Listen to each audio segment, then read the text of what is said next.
with an immune system practice, I feel like there's lots of different ways that we can approach it. So much of my approach today is going to be based on drainage of the lymphatic system.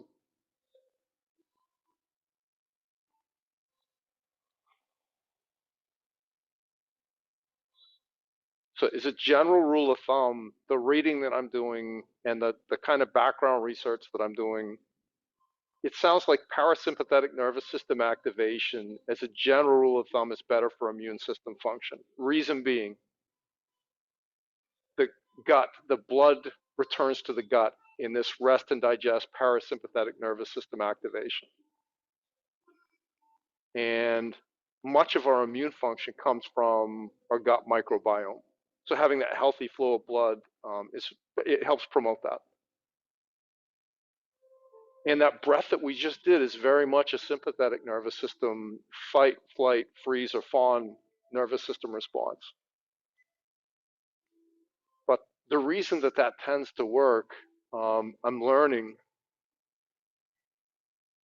is that the combination of the hyperventilation with the breath retention um, promotes the release of certain stress hormones, epinephrine and norepinephrine in particular, which are helpful for a boost of the immune system long enough to fight off a bug. So if you've ever had the experience of being in a circumstance, maybe this was at work, pushing through a really hard season at work, or maybe it was school, or maybe it was something else. Everyone around you is getting sick, and you're pushing, pushing, pushing in a way that's really arguably probably unsustainable. And you finish whatever it is that you needed to do.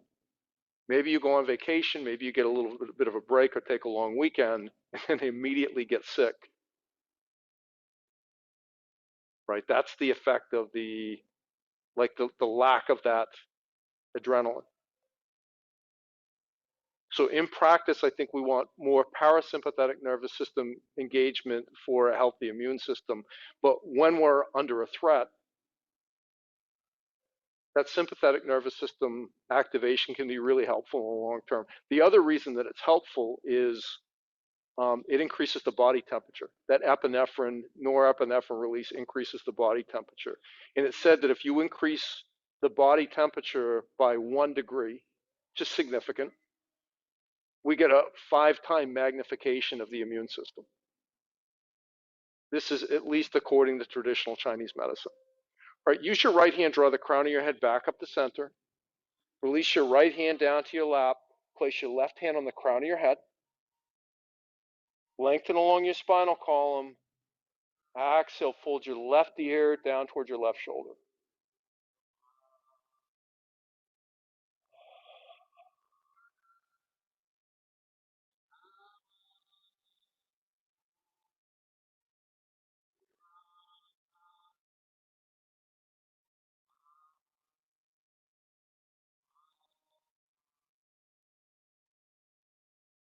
So I think you guys all know I'm pretty type A. And so in my natural resources career, I found this pattern over and over again where I would push, push, push, both in my professional life and in my personal life until I was in complete exhaustion. And then I would get really sick. Like I get this cold, and it had this really predictable course. It would start the sore throat, sinus infection, and then it would descend into the upper respiratory tract, and sometimes it would stay there for weeks. Right? So, like the cautionary tale there, some of the other general things that we can do for immune system health, no surprises. The things that people talk about, it's really easy to say, sometimes really hard to do. Exercising vigorously, eating healthfully, managing our stress. But if there's one thing in our self-care toolkit in terms of immune system function that reigns supreme, it's probably sleep. From an Ayurvedic standpoint, having adequate sleep and rest, it boosts ojas. And ojas, from a Western standpoint, we can consider to be almost synonymous with immune system response.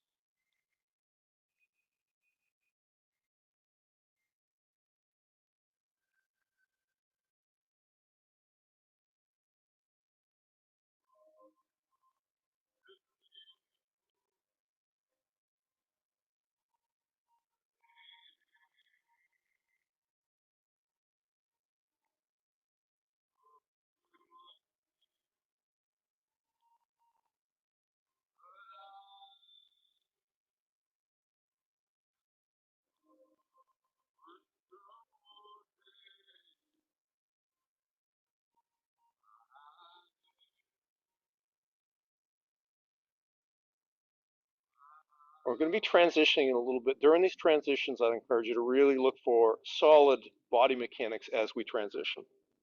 Sometimes we're really disciplined while we're moving, and then we get a little loosey-goosey in between. Right, use your left hand, draw the crown of your head back up to center, and then make your way onto your back. We're going to find Banana Asana.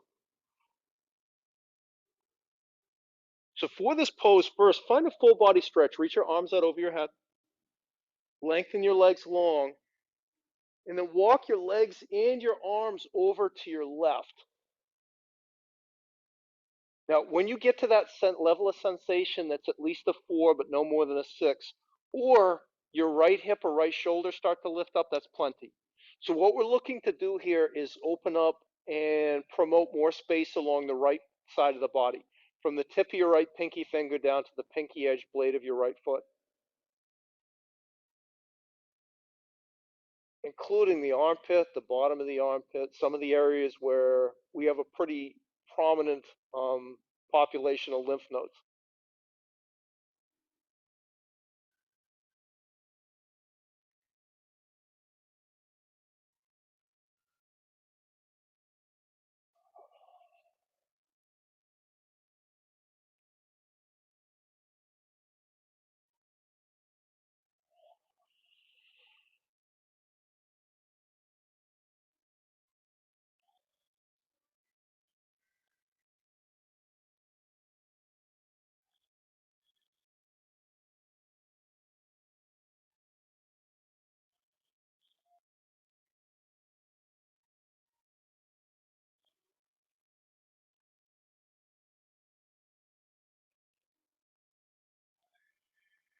Or check in with your body. Notice your current level of sensation.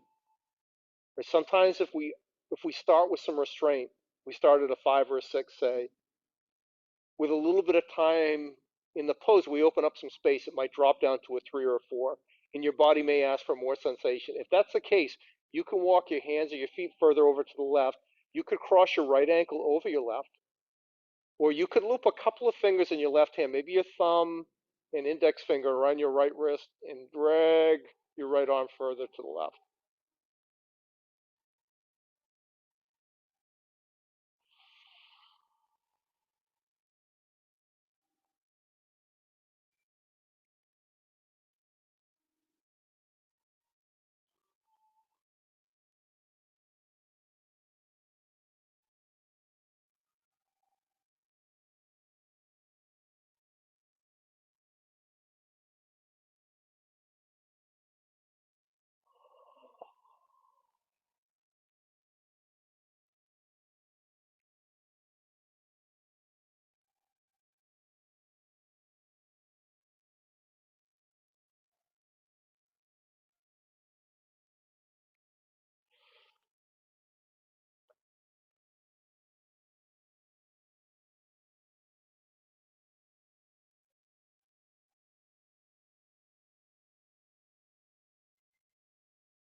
Right. If you cross your right ankle over your left, release your right ankle. If you use your left hand to loop around your right wrist, release, come back to center.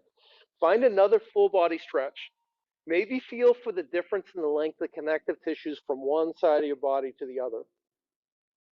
And then you can walk your legs off to the right, walk your arms off to the right as well. Again, until you get that 4 to 6 level of sensation, or until your left, when your left shoulder, left hip start to lift up off the earth. So there was in addition to the Wim Hof experience that I told you about, I read this research study. Now, obviously, I'm not a scientist in that way, right? My academic background was in forestry.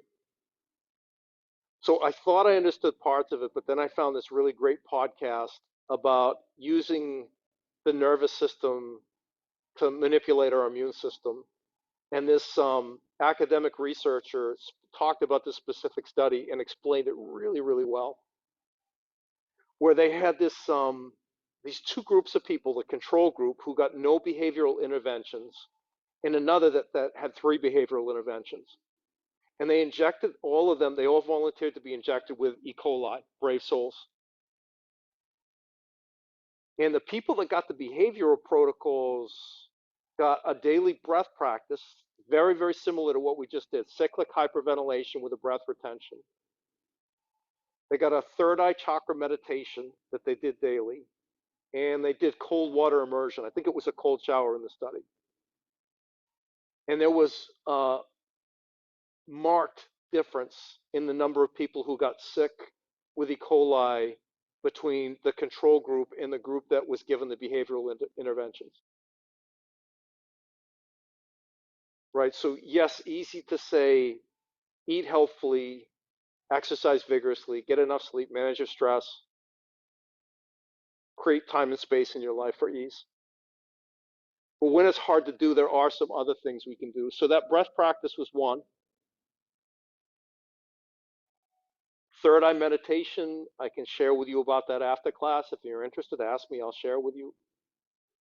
Or cold water immersion for lots of different reasons is thought to be really good, really strong.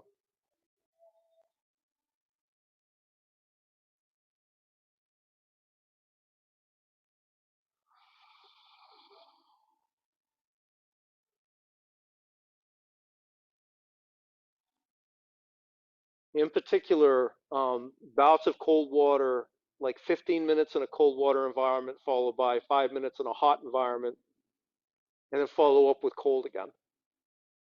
Seems to be very immune system boosting. Check in with your body. Notice where you're at in terms of sensation. Option to cross your left ankle over your right. Wrap a couple of digits of your right hand around your left wrist and drag that left arm further over to the left.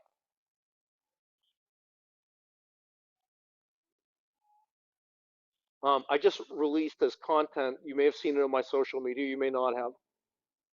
But this short video workshop on this ginger turmeric tea. And it's anti-inflammatory. It's a immune system boosting.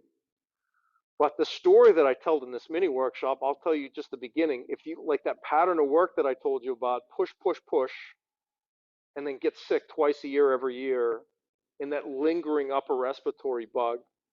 So during this time period, I was going to this acupuncturist, and she noticed after my third or fourth visit, she's like, "It's been weeks, and you are still sick." Like, yeah, I just can't seem to shake this thing. So she told me about this tea that I started to make, and this sounds too good to be true. It sounds like a miracle. I made this tea for 4 days after that acupuncture visit, and my cold went away, it just stopped. Right? So if I'm told something that sounds too good to be true, I'm generally going to assume that it is. So I would say don't take my word for it. If you're curious, verify this with your own experience. Grate fresh turmeric, fresh ginger into a saucepan. Ground in some fresh black pepper. Put water over the top, bring it to a boil. Take it take it off the heat as soon as it starts to boil. It'll make a hell of a mess if you let it boil over. And then you can strain off the pulp or not, drink it with honey or not. If it's cool enough to have your finger in the tea, you can stick your finger in it and it doesn't burn you. It's okay for the honey. If it's too hot for your finger, it's too hot for a honey. That will denature the honey and gunk up your system. But anti-inflammatory, super immune system boosting. It's amazing. All right, release your left ankle from over your right. Release your left wrist. Come back to center. Find another full body stretch. And then roll over onto either side.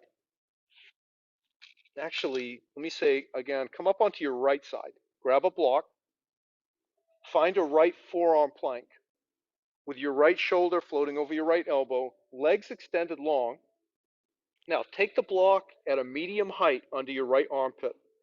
so that the long edge of the block, yep, that's perfect, Amy. That's good, you guys, is parallel to the long edge of your mat. Bring your left hand down to the mat between your torso and the right hand edge of your mat, just enough to walk that right elbow out, and then release the weight of your body into that block. So you can cradle the right hand side of your head and face in your right hand. Now, if that's way, way too much sensation in your armpit, a couple things. If you put a bend in your knees, it will reduce the sensation. Or you could press your left hand down into your mat or into the block. So this is a subscapularis release. And sometimes I'll use it for that reason in yoga, but that's not why we're doing it today. Today we're doing this as a gentle lymph node massage.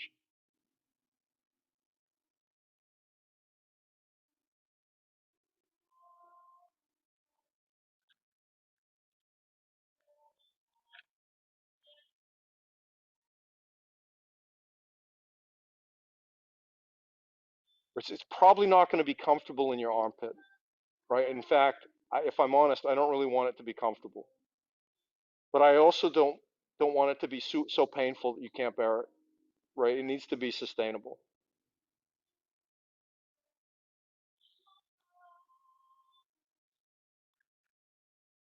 Right, here's one option for changing the action. Lift your right head, your left ear up toward the stars to release your right hand. Bring your right hand down to the mat between your torso and that right hand edge of your mat. Yep. Place your left hand on top of your right, and then release your forehead down onto the back of your left hand. Good. That's it, you guys. Now, if you like, this is not a very yin instruction. Usually in yin yoga, we approach stillness and allow time and gravity to move our connective tissues down to the earth. But if you wanted to rock your shoulder back and forth over the long edge of that block, that may accentuate that massage of the lymph nodes.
All right, friends, if you're rocking your right armpit on that block, come back to stillness first. Lift your forehead up. Walk your hands under your shoulders. Lift up enough that you can remove the block.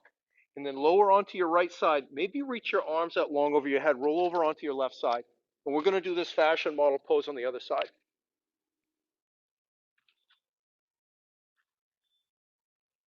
So that left forearm plank first, left elbow or left shoulder floating over your left elbow. Tuck the block under your armpit firmly in the armpit.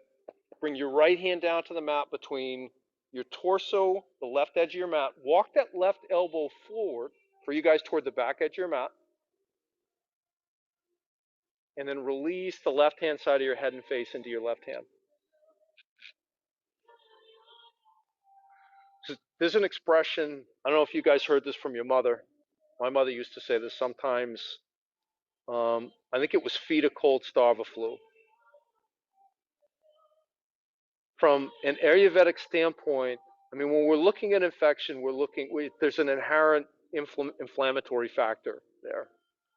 From a standpoint of Ayurveda, the origin of all inflammation is in the gut. It's in the digestive system. So somewhere between the mouth and the anus is where inflammation starts.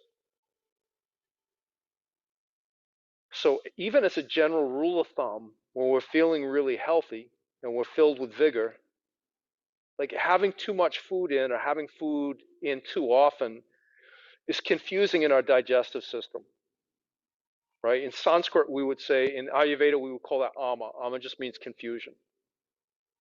But specifically, ama is, it manifests as inflammation. So when we're already feeling sick and we've already got like this infection that our body's trying to fight off, this inflammatory response, like continuing to put food into the body, really it just adds confusion to the system and it'll delay the healing time.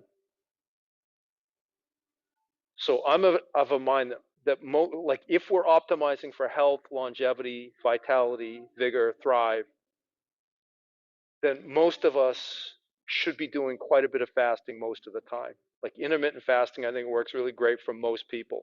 Now, depending on somebody's body type, in Ayurveda we would say the dosha, the constitution, they're different frequencies.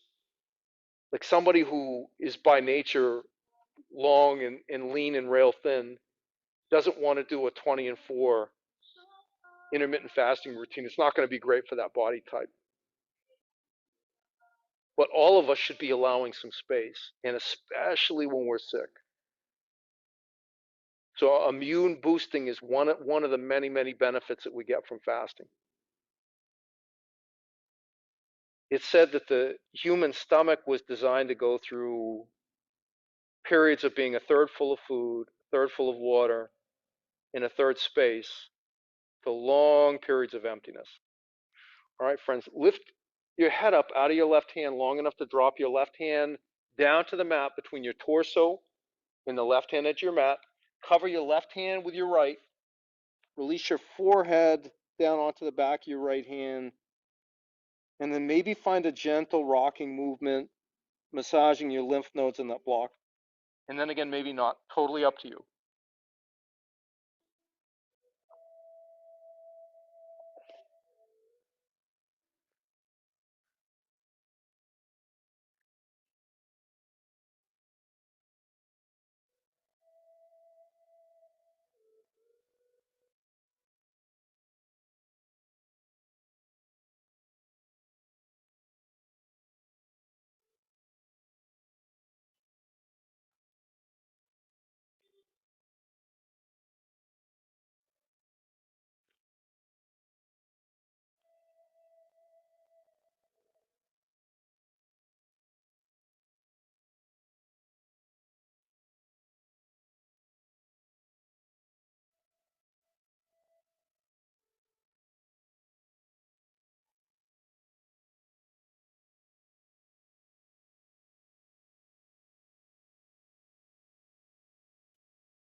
All right, friends, lift your forehead up off the back of your right hand.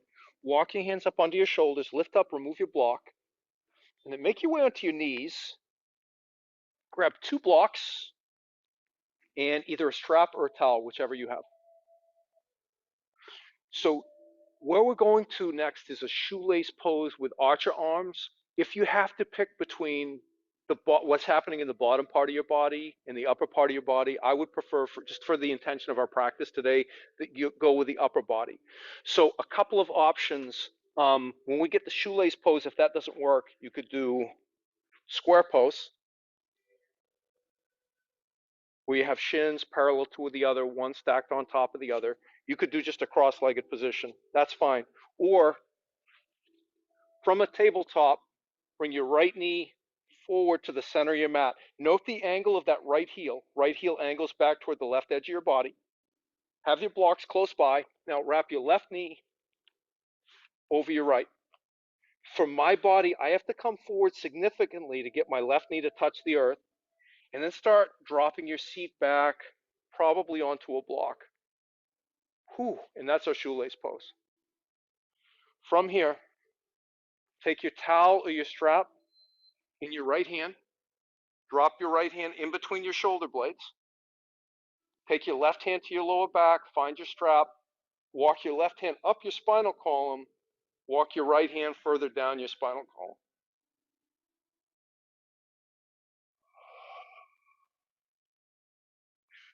So to get into it, what this is one way, friends. This is not the only way. It's what works for me. Right knee forward, right heel angled over to the left hand edge of your mat. Yep, good. Now hands come forward. Wrap your left knee over your right. Drop your seat back. Your seat may come forward onto the earth. I'm going to need a block under mine, or I'm going to be miserable. Just keep in mind, target range is 4 to 6. So if you're at an 8, I would like you to change something. Find a different seat. Or you can place a second block under you. Now, again, this is not a very yin instruction, but press the back of your head into your right arm. And as you create and open up space here, you can walk your left hand higher up your spinal column. You can walk your right hand further down in between your shoulder blades.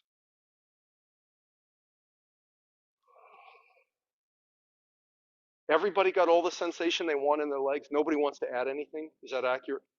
Good, okay. There are some people for whom this is really easy. I'm not one of them. Right, but if that is the case, there are some things that we can do to add sensation here.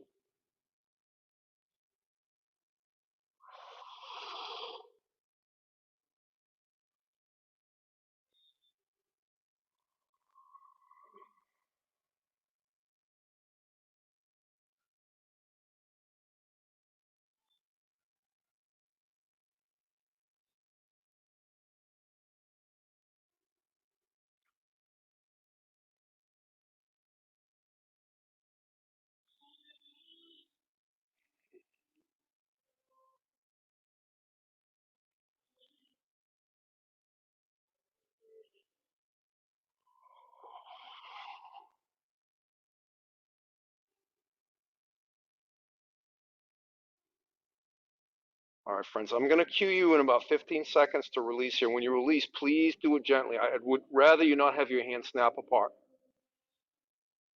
But instead, rather start by sliding your left hand back down to your lower back. You can lift your right arm long, drop your strap. For me to come out of this, I'm going to rock forward onto my hands first. Now, look at that left knee. It's already set up for the other side. So left knee's in the center of the mat. Left heel is angled over to the right edge of my mat. Hands forward. Wrap your right knee over your left. Right heel back behind you. Sit back. Again, block is going to be really important for me here. That's it, you guys. Good.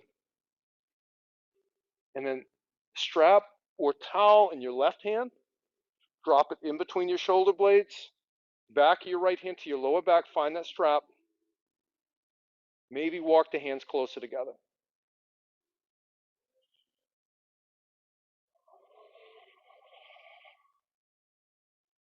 So these are probably some other obvious things, but like the first line of defense in the immune system is it's the skin. It's the skin. So taking good care of our skin. Any opening in our skin, whether it's one that we were born with or one that we get through an injury, is an invitation to open up to infection. So like when we come into contact with people or surfaces that are not familiar to us, it's a good practice. I don't know if your mom told you guys this. Maybe she didn't need to. Maybe you had enough sense that you needed to. My mother would always say, stop touching your eyes. Stop touching your mouth.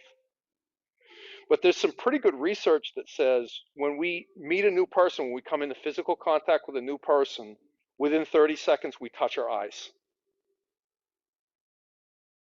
So that sounds to me like an instinctual evolutionary um, response. Now, what the reason is for that, like I've got some ideas, but they would be purely speculative. So avoiding touching the openings in our body until we've cleaned ourselves when we come into contact with something that's not familiar is pretty important.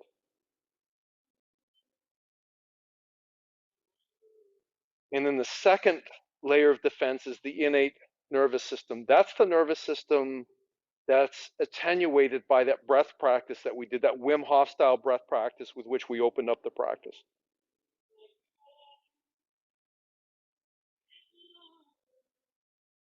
Right. And another thing that we can do, it's thought that elevating the heels by 12, just 12 degrees drains the lymphatic system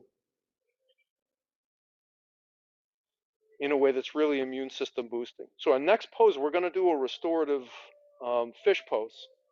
We're going to do it with elevated heels.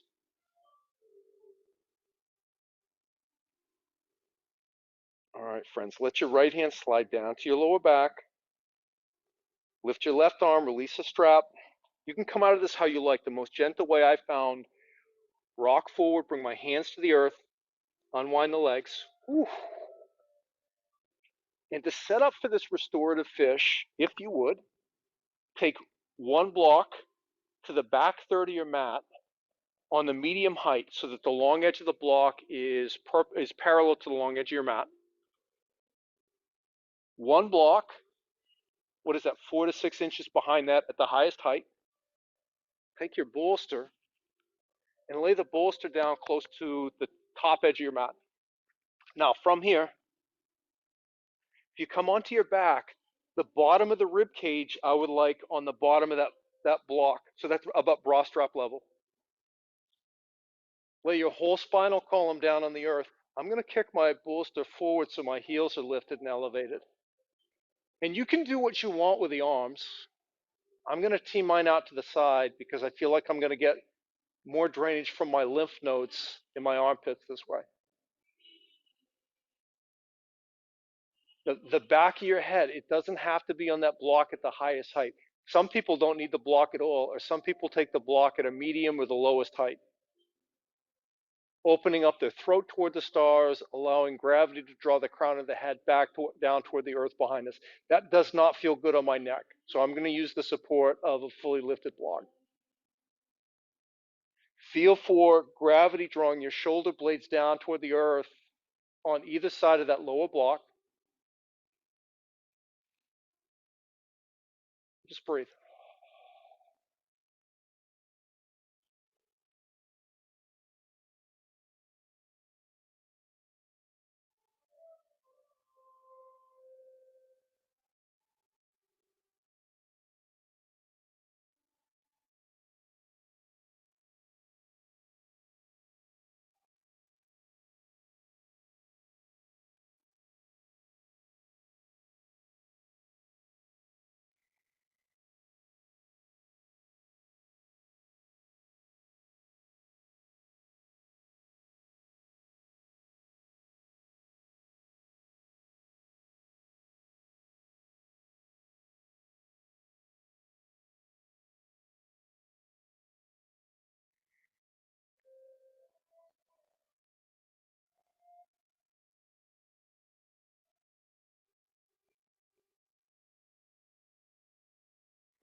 I sort of opened up with this idea. There's not universal agreement. I mean, our society is really polarized around some of the things related to this coronavirus. But I think what everybody could agree to is that there's no harm in boosting the gut microbiome which, like, if you were going to do one thing different with your gut microbiome, start to eat more fermented foods. So, like a kimchi or a sauerkraut, 3 to 4 small servings a day to maintain a healthy gut microbiome and to do immune boosting activities.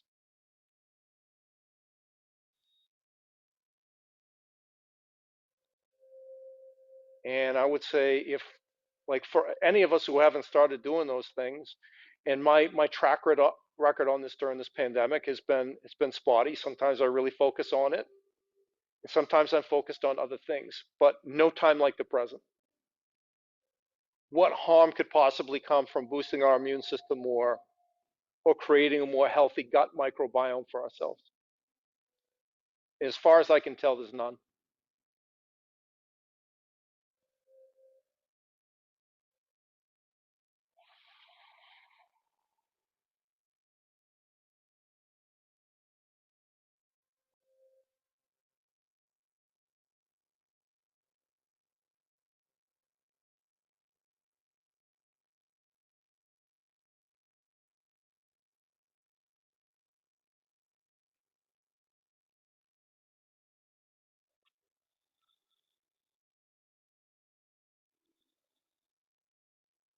And I mentioned to you the research and the rationale and the reason it seems to work to have that Wim Hof style breath as part of our self care practice. But I also mentioned that most of the research and most of the opinions seem to indicate that parasympathetic nervous system response most of the time is going to be helpful. So we'll do a breathwork sandwich today with that Wim Hof style breath first, and we're going to close with a parasympathetic nervous system activating breath called Brahmari. Brahmari is Sanskrit for black bees, so it's the black bee's breath. So this is vasodilating. It'll increase the diameter of the blood vessels, which means a decrease in heart rate, decrease in blood pressure. Maybe, if any, change in the body temperature, probably a small decrease. I would guess largely undetectable. All right, friends, to come out of this, I don't know that there's a graceful way, but there's a safe way. And the safe way that I found is to gently roll off to the side. Gently, gently, gently. Remove your props, and then make your way into any seated position for this breath work. Use good body mechanics when you transition to your seat.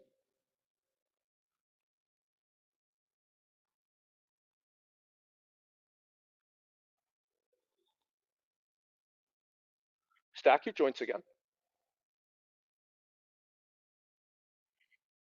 Now, for this breath, this is a breath, it's solely through the nose. The inhale and the exhale is through the nose, and exhale making a humming or a buzzing sound.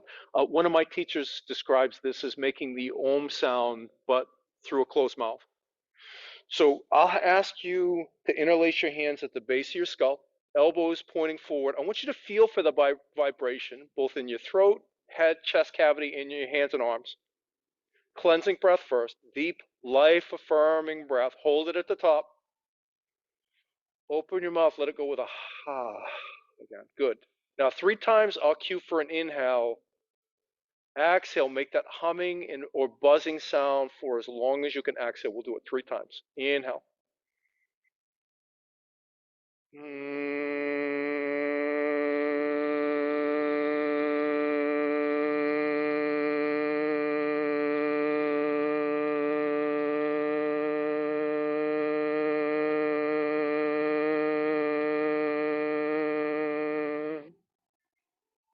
Inhale.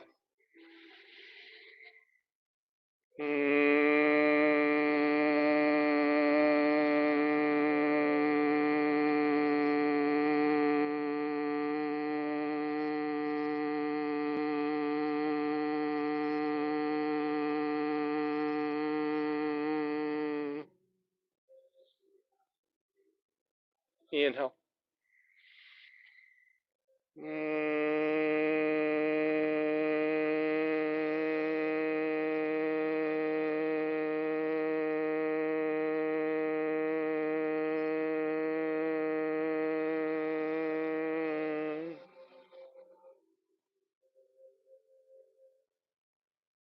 Great job, friends. Release your hands.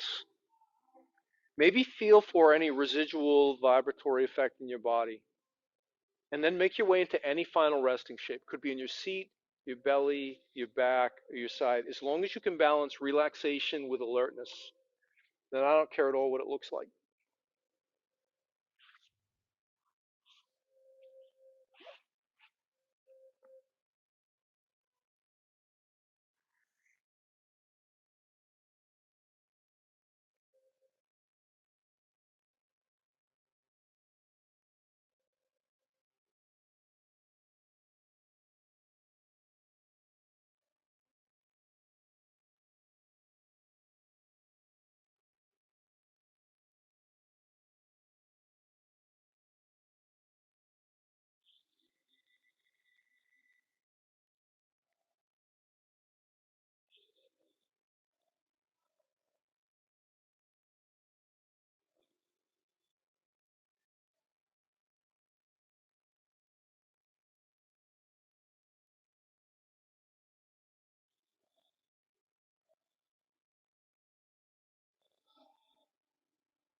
Swallow 2 or 3 times for vagal toning. And then start to draw a deeper breath. Going bigger in your belly and your chest on each inhale, and finding more fullness and completion with each exhale.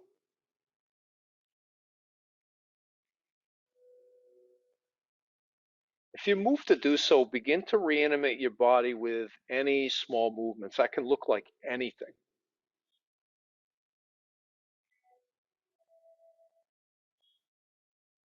And if those small movements are pleasing, at any time you can allow those to spiral out and get larger, going as big as you like, rotating your hands at the wrists, your feet at the ankles. You could have the soles of your feet on the earth, a bend in your knees, dropping the knees from side to side. You can take a full body stretch, whatever your body calls for. And then there's no rush whatsoever, friends. Whenever you're ready, make your way onto either side, your right or your left side, into a fetal position.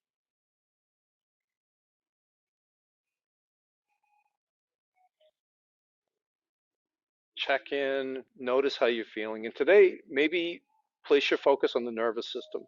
What's the quality of your nervous system now, post practice, and after that Brahmari breath?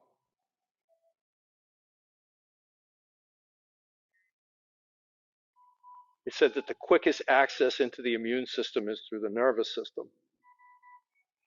And the quickest access into the nervous system is through our breath. Press yourself up into any seated position. You can have any soft eyes, so they could be open with a soft gaze, they could be gently closed. I will have my thumbs at my sternum and my hands at heart center. You're welcome to do that, but you could do anything you prefer with your hands too. Thank you, friends, for trusting me to guide you through your practice. Thank you for moving and breathing with me today.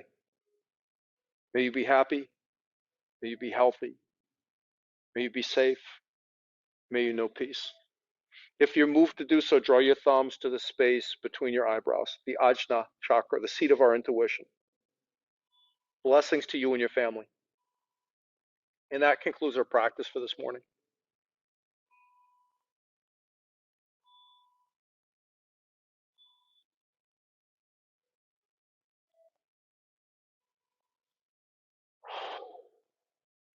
Friends, once again, I'm Chris. I'm from Transformation Nation Yoga and Wellness.